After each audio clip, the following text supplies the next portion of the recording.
Hey guys, it's Ballistic D-Man here today, and I'm gonna talk to y'all about my top 5 games of E3 2013. Now, remember, before you type in the comments something about my list, this is a personal list and are just the games I personally felt were the ones that I'm excited for. These are the ones I thought looked cool.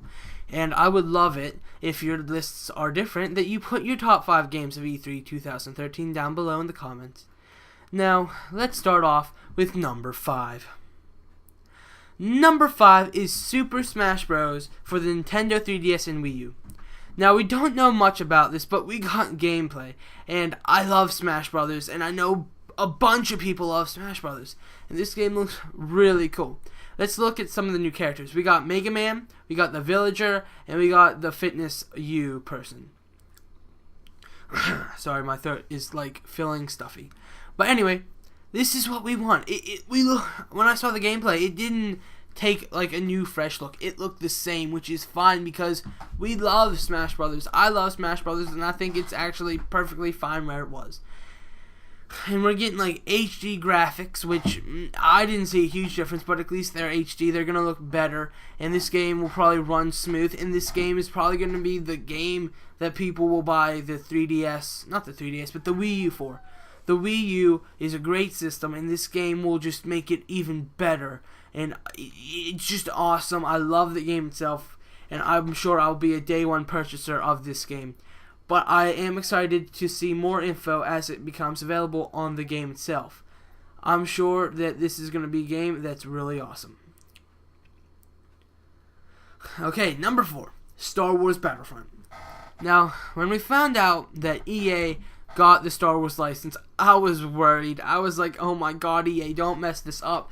But when they said that DICE, BioWare, and Visceral were all going to be developing Star Wars games, whenever I heard DICE, I was like, oh my god, please let it be Battlefront. And it turned out it was Battlefront. We didn't get any gameplay. All we got was like a 30-second long trailer, very short trailer, but the fact that they're making this is just awesome. And imagine if this is running on the same engine as, Battlefield 4. Star Wars Battlefront on Battlefield's engine. Oh my god. Imagine what they could do with all the Star Wars locations. We know Hoth will be in the game just from the trailer, but imagine all the vehicles of Star Wars, all the weapons, the lightsabers running on an engine like DICE's.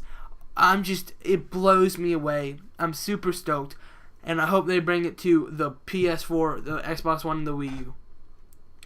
I hope, because I could say this game is a year to 2 years off, maybe 2014, but more likely 2015.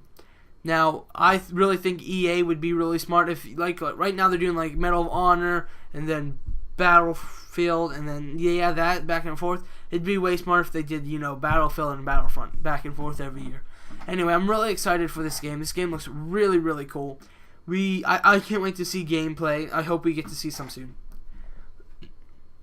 Alright, number 3. Number 3 is kind of like the one before. We didn't see any gameplay for it. Well, we saw a light bit of gameplay. This game is Kingdom Hearts 3. Now, I'm a big Kingdom Hearts fan. I never finished the first 2, but I played the crap out of them.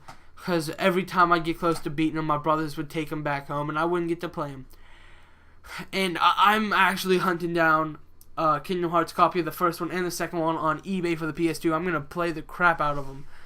And I definitely will do an entire video very soon, somewhere in the near future, on Kingdom Hearts 3. Same with Battlefront and Smash Brothers. I'm going to do a video on both of those. But anyway, Kingdom Hearts 3. People have wanted Kingdom Hearts 3 since the PS3 was announced.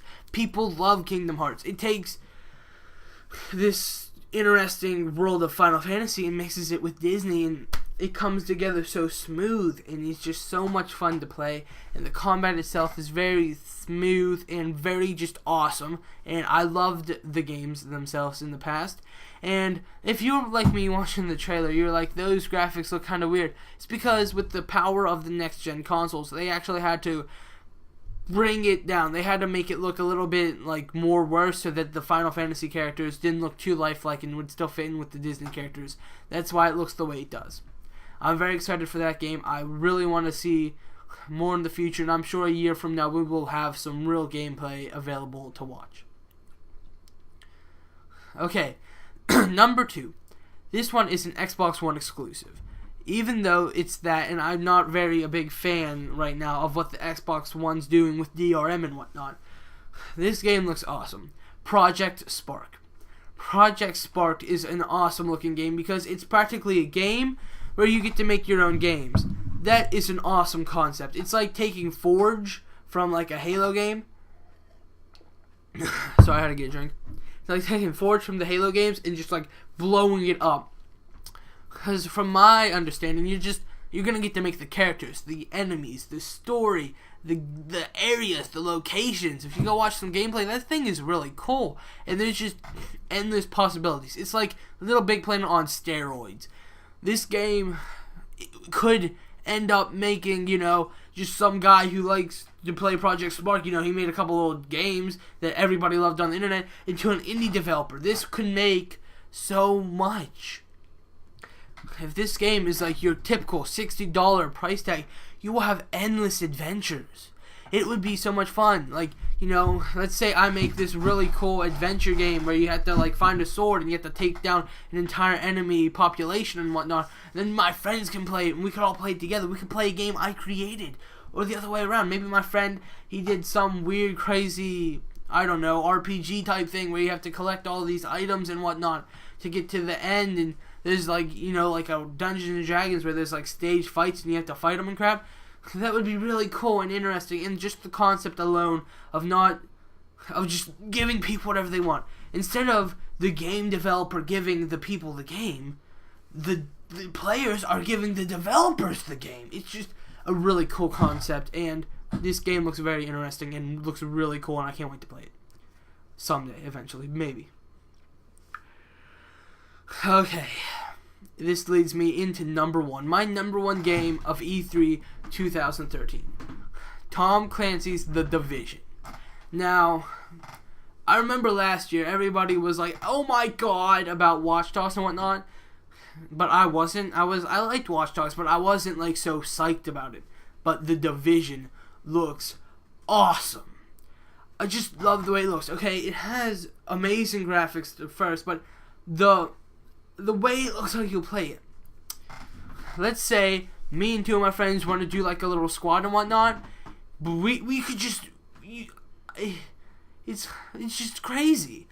The concept of the game pretty much is, you're like a group of people who are trying to go out and get supplies so that you guys can survive.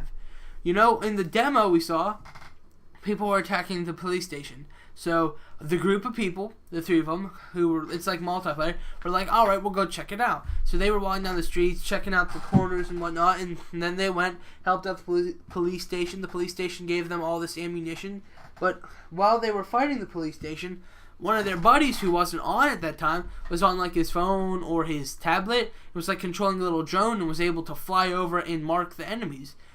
That's just so cool. That means I could still be playing with my friends if I'm at like work or whatnot, I'm on my way home from work, you're riding your bus, you're on a plane, or you just somewhere and you can't be there, you're waiting for a meeting or whatnot, you just pull that out and you can just play with your friends, help them out a little bit. You can't do as much as they can, but you can help them out to a degree. And then whenever we did save the police station, the inside of the police station looked crazy. We unlocked the police. Well, they unlocked the police. They gave you these ammunitions. You got all these cool looking guns, upgraded guns.